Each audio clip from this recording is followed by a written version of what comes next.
Gracias. Bueno, pues, pues buenas noches. Les doy la bienvenida a esta plática. Eh, Mi nombre es Farexel Ramírez Narváez. Les cuento un poco sobre mi formación académica. Soy doctora en desarrollo del potencial humano. Tengo diplomado en tanatología existencial y un diplomado y certificación en coaching humanista y PNL. El día de hoy les voy a compartir el tema Comprendiendo a mi adolescente. Espero disfruten esta charla y sean bienvenidos los que ya se encuentran conectados. Lo primero que me gustaría abordar sobre este tema es la parte de conocer y entender los cambios a los cuales se están enfrentando continuamente nuestros adolescentes. Esto va desde la parte física como cognitiva y emocional. La adolescencia es una etapa de desarrollo que se encuentra entre la infancia y la madurez. Comienza poco antes de cumplir 10 años y termina poco antes de los 20 años. Es una etapa de transición. Los adolescentes ya no se consideran niños, pero tampoco son adultos todavía. Es una época de considerable crecimiento y cambios físicos y cognitivos. En solo unos cuantos meses, ellos crecen de manera exponencial y prácticamente llegan a necesitar un guardarropas nuevos, lo cual no es tan bueno para nuestra economía, pero es parte de este rollo de crecer. Ellos se transforman al menos en apariencia física, se convierten de un niño a un joven adulto. En las mujeres inicia el proceso de menstruación. Esto años anteriores iniciaba alrededor de los 14 o 15 años. Sin embargo, en la actualidad inicia aproximadamente a los 11 o 12 años. Se eleva la autoestima de ellas, hay un incremento en el estatus y una mayor autoconciencia, a medida que las adolescentes observan que se están haciendo adultas. En contraste, para los adolescentes hombres, ocurre la primera eyaculación. Esto equivale a la menstruación en las mujeres. Sin embargo, las niñas suelen acudir a, a las mamás para qué, para solicitar apoyo, para sentirse protegidas y también el transitar en esta nueva etapa es benéfico para ellos porque les dan consejos, con, pueden apoyarles en toda esta parte física que les dan en cuanto a cólicos, en cuanto a cómo se van a sentir, sienten ese apoyo por parte de ellas. Por el contrario, los adolescentes no suelen contar mucho sobre su primera experiencia de eyaculación. ¿Por qué? Porque les da pena. No lo cuentan a sus papás y algunos incluso a sus amigos. Es algo que se guardan porque los hace sentir un poquito inseguros sobre este tema.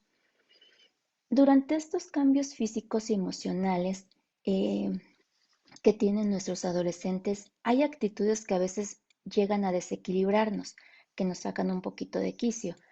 ¿Cuántas veces algunos de ustedes no han dicho, jamás se me hubiera ocurrido contestarle así a mi mamá, o en mis tiempos esto no se me hubiera permitido? Sin embargo, todas estas actitudes que tienen nuestros adolescentes, hay un porqué, hay un fundamento científico, un fundamento biológico por el cual ellos actúan así y a lo mejor también nosotros en algún momento actuamos de esta manera. Por ejemplo, es importante mencionar esta parte del funcionamiento del cerebro humano. Nuestro cerebro posee un área específica llamada corteza prefrontal y esta pasa por un desarrollo considerable durante la adolescencia. En el caso de las mujeres termina de madurar alrededor de los 21 años y en los hombres a los 26. Ellos tardan años más que nosotros en madurar. Es por eso que dicen que las mujeres maduramos antes, tomamos buenas decisiones desde antes y ellos como que se encuentran un poquito en el limbo por más tiempo. Esta parte de nuestro cerebro, que es la corteza prefrontal, nos permite pensar, evaluar y hacer juicios de una manera distintivamente humana. Además que nos permite controlar impulsos. Es como ese angelito que aparece aquí que nos dice, no lo hagas, te va a hacer daño. Espera, no hagas esto, no hagas lo otro. Es una parte del freno que ocurre en nosotros. Esto los adolescentes no lo tienen todavía formado, es por eso que corren mucho riesgo, es por eso que piensan que no va a pasar nada, que el peligro no existe y suelen ser muy aventados en esta etapa. En ellos se empieza a formar esta parte del razonamiento abstracto, lo cual hace que ya no acepten tanto ciertas reglas que nosotros les podemos imponer o poner a consideración. Ellos ya se ponen a debatir el por qué tengo que aceptar esto, por qué tengo que vestirme de esta manera, por qué no puedo hacer esto. Ya comienzan a cuestionar a los papás y a otras figuras de autoridad que se encuentran cerca de ellos. En general, los adolescentes discuten más, les encanta discutir por todo, son más sensibles a los defectos que tenemos los papás. Se encargan de ver qué errores estamos cometiendo para decir, te equivocaste, mira lo que estás diciendo. Les encanta hacernos ver en qué nos estamos equivocando. Hasta parece que lo disfrutan, pero pues es parte de su naturaleza de adolescentes. Eh, También ellos notan la incongruencia que podemos tener nosotros como padres desde su punto de vista. Por ejemplo, si nosotros les decimos, es que no bebas alcohol porque te puede afectar. Ellos, si se enteraron antes que nosotros en algún momento lo consumimos o que lo consumimos en la actualidad, nos dicen, pero si a ti no te ha pasado nada, porque a mí me va a pasar, porque yo no lo puedo hacer y tú sí lo haces. Argumentos de este tipo comienzan ellos a experimentar o a expresar en esta parte de su crecimiento.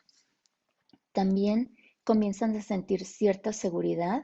eh, esta parte de la seguridad, esta parte del crecimiento y de esta autonomía que adquieren, también tiene otra característica. Ellos tienen muy buena memoria en esta edad.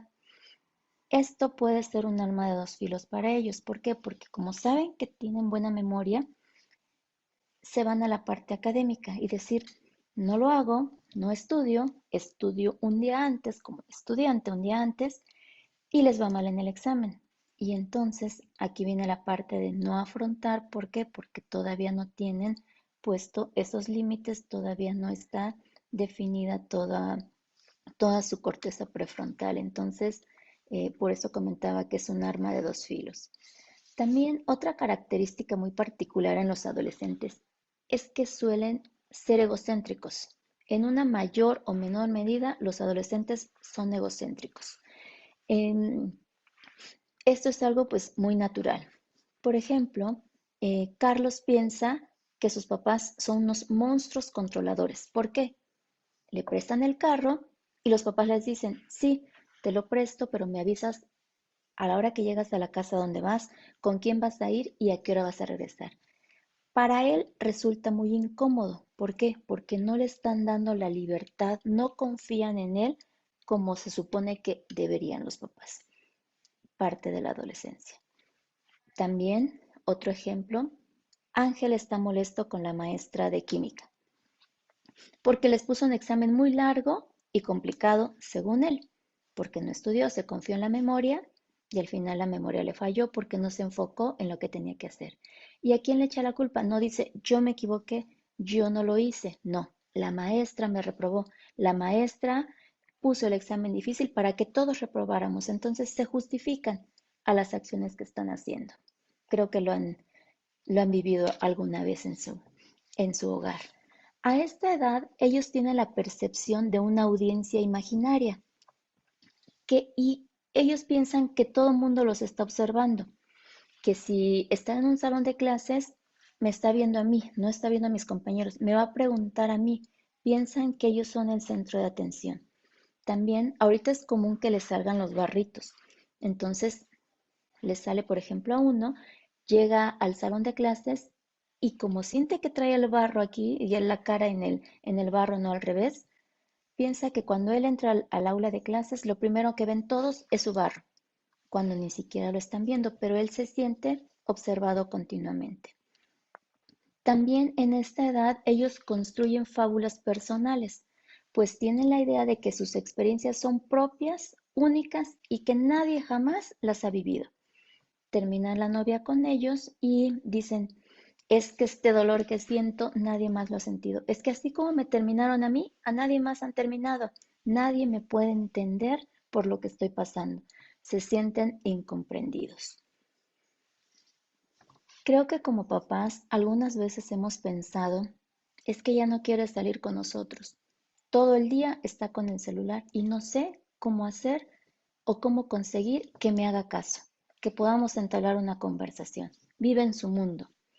Por momentos podemos caer en la desesperanza, en la tristeza y quisiéramos regresar el tiempo a cuando eran más pequeños y nosotros podíamos decidir qué hacer y qué no hacer. Ellos pues decían a todo que sí porque no había de otra y porque les gustaba estar con nosotros, según nosotros, ¿verdad? En cuanto a las relaciones familiares, puede ocurrir lo siguiente. Les comparto una anécdota. Cuando Pepe ingresó a la secundaria, la relación con los papás cambió drásticamente. Conforme transcurría el primer grado de secundaria, Pepe sentía que sus papás se entrometían en su vida, que no lo dejaban salir, que eran muy restrictivos con él, que los permisos no los obtenía cuando quería, que había a una hora de llegada. Él sentía que a sus 13 años ya era grande, o sea, ya podía salir, ya sus papás tenían que darle un poquito más de libertad. Sin embargo, él se sentía agobiado por los papás. Tenemos el punto de vista de los papás. Ellos pensaban, es que ¿dónde quedó ese niño tierno, cariñoso que estaba hasta hace unos meses conmigo? Yo podía hablar con él, yo podía conversar y no pasaba nada. Sin embargo, ahora yo le hablo y lo primero que hace es enojarse. Si yo le digo que haga algo, se molesta conmigo. Piensa que lo estoy regañando, nuestra comunicación está cambiando y siempre está de malas y a la defensiva. Son dos posturas totalmente diferentes que si nosotros como papás no enfocamos una comunicación correcta, cada quien se va a ir hacia un extremo y no se van a poder entender, no van a poder saber qué piensa uno y qué piensa el otro, ¿para qué? Para llegar a un acuerdo. Entonces, esto a futuro puede ser muy dañino para la relación y para el carácter y la autonomía que él está formando. También en esta etapa las evaluaciones que hacen son altamente influenciables por sus amigos. ¿A qué me refiero con esto? A que ellos adoptan ciertos modismos de sus mejores amigos. De repente salen con cada palabra que nosotros nos quedamos de, ¿y esto de dónde salió? ¿Y ahora por qué le gusta hablar de esta manera? Este tonito no lo tenía antes. Si nos ponemos a conocer a los amigos de nuestros hijos, vamos a entender el porqué de muchas de esas actitudes que están teniendo, el porqué de esas frases que a veces no sabemos de dónde vienen. Vienen de los mejores amigos y lo mismo ellos les transmiten a sus amigos eh, sus ideologías. ¿Recuerdan antes de la pandemia una escena parecida a esta? Ustedes corriendo porque tienen que salir a determinada hora, se meten a bañar rapidísimo, que el lunch, las mochilas, tenemos que estar en el carro a determinada hora y de pronto en lo que ustedes van y vienen, pasan por enfrente de la recámara de su hijo y lo ven sentado tranquilamente en la cama, mirando hacia el limbo, pensando en la inmortalidad del cangrejo. Y ustedes en su apuración dicen, bueno, te hablé hace media hora, ¿qué haces ahí sentado? Pues el adolescente dice, ya voy. Se levanta, camina lentamente hacia el baño, porque pues todavía se va a bañar para poder salir en 5 minutos. La noción del tiempo no está muy clara para él o es lo que nosotros pensamos. Y inevitablemente viene el enojo, vienen los gritos, viene el sentirse estresado porque van a llegar tarde y no ven que su adolescente se apure. La respuesta es, no lo hace de manera consciente, no lo hace por querer que ustedes se enojen, por querer que nos enojemos, no lo están haciendo porque sea algo que ellos quieran hacer. es simplemente que su horario va desfasado por aproximadamente 90 minutos. El día de ellos inicia a eso de 8:30, 9 de la mañana, teniendo su máxima actividad a esto de las 12 y 2 de la tarde. Después, nuevamente en la noche, pueden tener un otro pico de actividad. Entonces, no es que se estén haciendo, no es que sean flojos, no es que nos apuren, es simplemente que, pues, estamos desfasados un poquito. Y hay que, pues, aunque no parezca comprenderlo y aunque a veces resulte un poquito complicado, entender y evitar enojarnos ante esta situación. Eh, esta parte también tiene explicación científica o desde la parte de nuestro cerebro, en el cual hay estudios que prueban que la melatonina, que es la hormona que induce el sueño, se segrega cada vez más tarde a partir de la pubertad y por eso tienen muchos problemas para ¿qué? Para poder conciliar el sueño y esto genera un desfase a la hora de acostarse y a la hora de levantarse y comenzar las actividades. De aquí la explicación. Además también en toda esta parte de la convivencia familiar, ¿les suena mm, conocido el que están reunidos todos en la sala y de pronto llega su adolescente con el celular? Les muestra un meme o un chiste y él está en la carcajada todo lo que da y nos los muestran y no le entendí. Y se queda uno con cara de, me río, ¿qué hago? No le entiendo, hago como que me río. En esta parte también tiene una explicación. A medida que vamos creciendo, que vamos madurando, nuestro nivel de dopamina va disminuyendo. Aproximadamente un adolescente puede reír entre 90 y 120 veces por día. En cambio, las personas arriba de 40 años ríen entre 40 y 45 y 50 veces por día. Es una disminución muy grande, es una brecha muy grande entre un adolescente y un adulto. Y esto se va incrementando a medida que vamos teniendo más edad, nuestras risas son cada vez menos. Eh, los que tenemos aproximadamente 40 años, ha disminuido aproximadamente en un 65% la dopamina que teníamos a los 20 años. Por eso ya no nos reímos tanto y no liberamos todos estos neurotransmisores que son la dopamina, la oxitocina y las endorfinas. Debemos de intentar hacer ejercicios que nos permitan conservar un poquito más esta parte de reír. Y después de todo esto que he explicado, podrían surgir interrogantes como las siguientes. Entonces, ¿son las hormonas las culpables de esa transformación repentina? ¿Le va a durar mucho la crisis de la adolescencia? Y otra que es, ¿existe de verdad esta crisis? Dependiendo de la teoría o del enfoque al cual nosotros estemos canalizando esta parte de crisis, sí existe y puede ser que en alguien se le dé en mayor o en menor medida. Afortunadamente es una etapa que van a transitar cuando menos lo esperen, ya estarán siendo adultos y querrán regresar a esta parte de adolescentes. Simplemente es estar en contacto con ellos, comunicarse, entender por todo lo que está pasando que a veces ni ellos mismos entienden. Sin embargo, nosotros tratar de entender, de comprender, de dialogar con ellos y evitar conflictos. También en esta etapa ellos están madurando físicamente y hay un aceleramiento hacia la madurez sexual.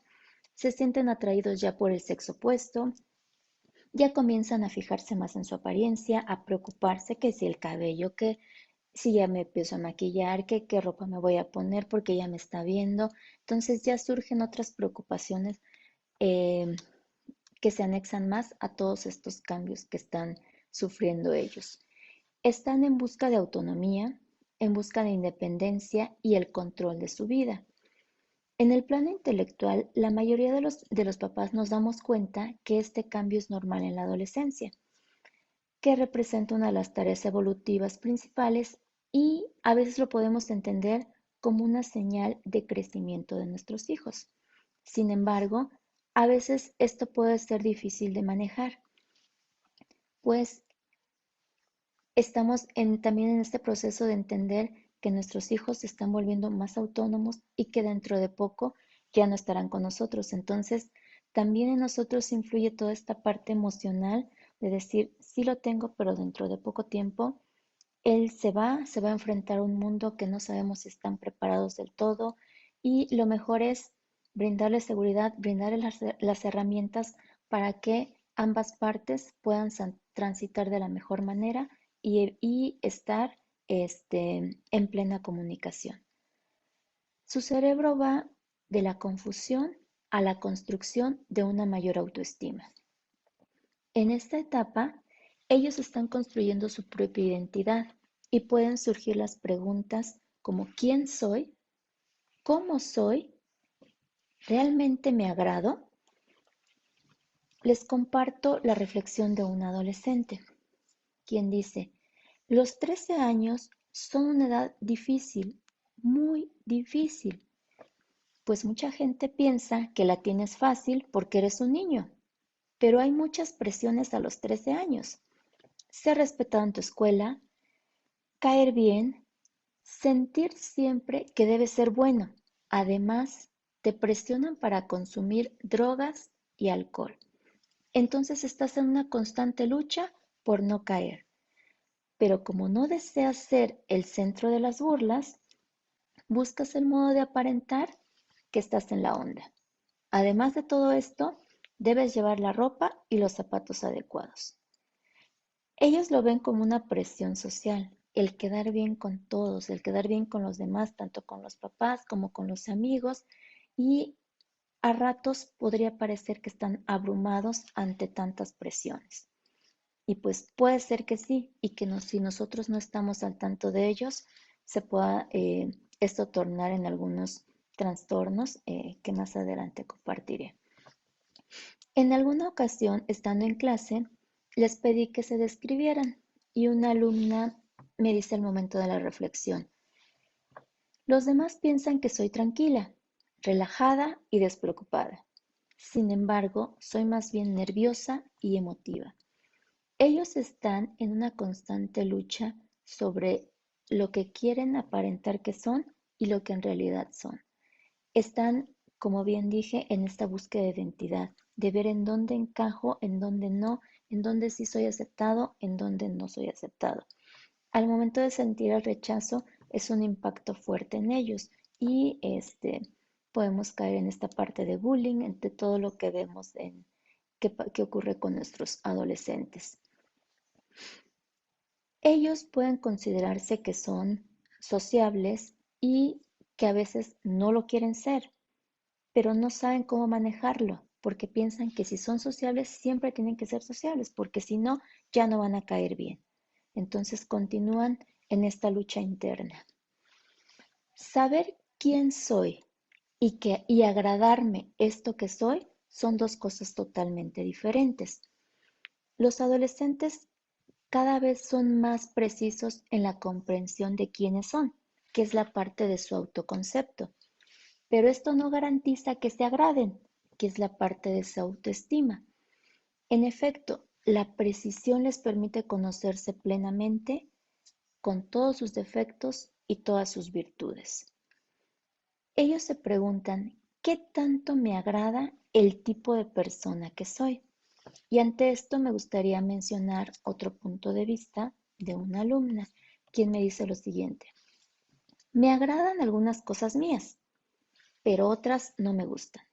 Me alegra ser popular, ya que para mí es importante tener amigos, pero en la escuela no me va tan bien como a las chicas que son realmente listas. Está bien, porque si eres demasiado inteligente, pierdes a tus amigos. Así que ser listo no es tan importante, excepto para mis papás, pues creo que los decepciono cuando no me va bien como les gustaría. Entonces aquí ellos están en constante lucha con decir, ok, si soy inteligente, pierdo amigos. Y también, si saco bajas calificaciones, tengo problema con mis papás. Manejar todo este tipo de situaciones a lo mejor para ellos es el fin del mundo, es una presión demasiado grande y nosotros podemos decir, son problemas muy sencillos, pero a esa edad todo se maximiza. También en comparación con las mujeres, ellas son un poco, o las mujeres somos más vulnerables que los hombres. ¿Por qué? Porque nos preocupamos más por la apariencia física, por el éxito social, además del rendimiento académico. Aunque a los jóvenes también les afecta un poco estas cosas, sus actitudes suelen ser un poquito más informales. Hay estudios que sugieren que el éxito académico de las mujeres es un freno para su popularidad, pues ponen en riesgo su éxito social. Y no es de sorprenderse que la autoestima de las adolescentes sea más frágil que la de los hombres. Este, Al tener una autoestima más baja, es posible caer en este tipo de trastornos alimenticios como la bulimia, como la anorexia, en el afán de querer estar bien, de querer proyectar una imagen perfecta, en el que además de esto, las calificaciones, el quedar bien con los papás, el que nosotras o las mujeres maduramos antes, es al final hay pros y hay contras este, en querer agradar y en todo lo que estamos o lo que están transitando nuestros adolescentes. Además de todo esto, de todas estas diferencias, hay una diferencia que también me gustaría mencionar. Es la parte de la comunicación del lenguaje verbal. ¿Sabían ustedes que las mujeres decimos alrededor de 25,000 a 32,000 palabras? Esto hace que se pueda generar una comunicación, un diálogo más accesible, con una mayor precisión con nuestras hijas. Nosotros le podemos preguntar a nuestras hijas, ¿cómo te fue en la escuela? Y ellas nos pueden mencionar con santo y seña qué fue lo que hicieron, con quién platicaron, qué ropa traía, cómo llegó la maestra, cómo llegó el maestro, qué les dijo, todo desde que salieron hasta que regresaron. En cambio, si nosotros le hacemos esta misma pregunta a nuestros hijos adolescentes, ellos nos van a contestar con un bien, mal, sí, no. Utilizan mucho los monosílabos. Ellos dicen alrededor de 12,000 a 15,000 palabras por día, la mitad de lo que decimos nosotras. Entonces, esto todavía genera dificultad para poder comunicarnos con ellos. Es complicado, pero no imposible. El poder generar una buena comunicación, aún con el sí y el no, el bien y mal, se puede generar una buena comunicación. El cerebro adolescente no entiende las consecuencias dañinas, al menos no en su verdadera magnitud. Uno de los peligros a los que se enfrentan los adolescentes es la depresión, la cual afecta más a las mujeres que a los hombres. Nuevamente, una desventaja que tenemos nosotros en relación con ellos. Es por esto que debemos de estar al pendiente de las actitudes que tienen nuestros hijos ante diversas situaciones y estar al pendiente, estar en foco rojo sobre ciertos datos de alarma que nos puedan generar. El aumento de la autonomía cambia la relación entre padres y adolescentes. Al inicio, esta relación tiende a ser asimétrica, es decir, eh, los hijos comienzan a experimentar toda esta parte de sentirse seguros y hay mucho choque con los papás. Pero a medida que ellos van creciendo, que ellos van madurando, esta relación se va equilibrando y se puede tener una relación más simétrica e igualitaria. El poder y la influencia son compartidos, aunque los papás son los que conservan la decisión superior. La brecha generacional, cuando existe, es una línea bastante delgada. Los adolescentes y sus padres suelen tener opiniones parecidas en diversos ámbitos. Pueden tener las mismas actitudes respecto a diferentes temas, pero también tener ciertas diferencias como en gustos personales, en preferencias musicales y en estilos de vestir, lo cual no muchas veces coincide, afortunadamente. Es más probable que ocurran conflictos entre padres e hijos durante la adolescencia, en especial en las primeras etapas, como ya lo mencioné. Y también no existe evidencia de que sugiera que los problemas familiares son peores durante la adolescencia que en cualquier otra etapa del desarrollo. Esto a colación de lo que dije al principio, que a veces los papás solemos pensar en que la relación era mejor cuando los hijos eran más pequeños. Creo que vamos a pensar así siempre que tengamos algún problemita o algún disgusto. Ya después se olvida y disfrutamos la etapa que estamos viviendo. Como sugerencias me gustaría comentar que es necesario enseñar límites, que nuestros hijos sepan lo que está permitido y lo que no, supervisarlos constantemente, incentivar en ellos actitudes positivas, que existan compromisos mutuos y también hablar y actuar. Si estoy diciendo algo, cumplirlo. Entender el disgusto que se pueda presentar e identificar riesgos. Brindar el apoyo cuando sea necesario, no desafiarlos y llegar a acuerdos. Comprender también abarca esta parte del proceso educativo. Las calificaciones no indican la medida del conocimiento y avance escolar. Es mejor tener un hijo que sea emocionalmente estable a tener un hijo con puro 10 y que esté pasando por diversas situaciones que nosotros muchas veces ni enterados estamos. Debemos tratar de motivar a nuestros hijos a fijarse metas posibles, objetivos alcanzables, poner un especial énfasis en nuestro lenguaje corporal al momento de comunicarnos con ellos.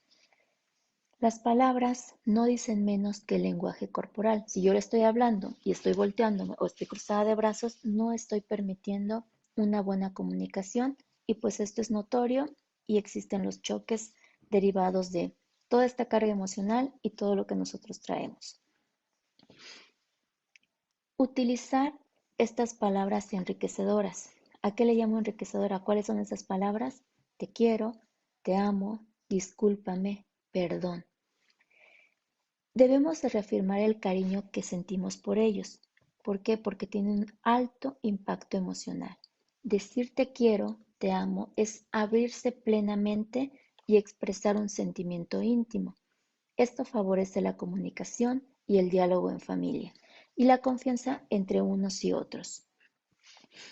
Enseñar a nuestros hijos a experimentar emociones y sentimientos, a expresar, perdón, emociones y sentimientos, comienza con nosotros mismos. Predicamos con el ejemplo. Las palabras perdonar y lo siento, si nosotros no les enseñamos el que a una mala acción o a algo que está haciendo dañar a otra persona, si no lo reconocemos, ellos van por la vida creyendo que lo que están haciendo siempre está bien y que el pedir disculpas, si lo hago bien y si no, no pasa nada. Debemos de inculcarles el que sepan reconocer cuando se están equivocando, cuando están fallando y ofrecer una disculpa. Esta parte del perdón, hacerles mención de que no es para la otra persona, es por el bien de nosotros mismos. Y los adolescentes en muchas ocasiones no utilizan estas cuatro palabras tan comúnmente. ¿Por qué? Porque no las utilizan en su entorno familiar. Entonces, o los invito a fomentar estas palabras en sus hijos, en que las empleen de manera cotidiana, de manera normal, para que ellos no les dé pena decir un lo siento, un te amo, un te quiero, un perdón.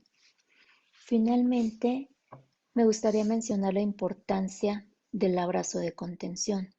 Abrazar a nuestros hijos cuando estemos en situaciones de enojo. Un abrazo sincero disminuye la emoción, esta emoción de enojo que podemos tener, disminuye la ansiedad, disminuye la agresión y el estrés. Además, estos abrazos de contención reducen la tristeza o el llanto. Bien nos dicen, un abrazo no cuesta nada. Cuando ustedes estén a punto de explotar o cuando su hijo esté a punto de explotar, con un abrazo disminuye toda esta tensión y puede generar un mejor diálogo o evitar un posible conflicto mayor. Dicen que 5 abrazos al día durante un mes nos hacen más felices, puesto que aumentan la serotonina en un 30%, la dopamina en un 60% y la oxitocina en un 75%. Estos son los neurotransmisores que nos permiten ser más felices. Y me gustaría mencionar finalmente una frase. No es suficiente amar a tus hijos. Es necesario que ellos sean conscientes de que son amados. Muchas gracias. Gracias por acompañarme. Muchas gracias, prima. Gracias, gracias. Gracias por estar en este video y espero que esta aportación les sirva. Muchas gracias y buenas noches. Gracias.